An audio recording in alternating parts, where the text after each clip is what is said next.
আমি আমি এই সৃষ্টিকর বাবা আমাকে কষ্ট ভয় সৃষ্টি করেছিল এই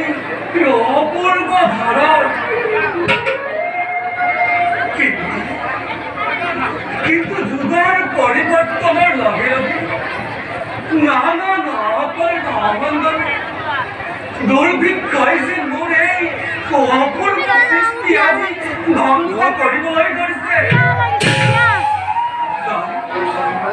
সেই বিষয়ে মই বিস্তুর হবে করবই আলোচনা তাও ভাবে মই বিস্তুর হবে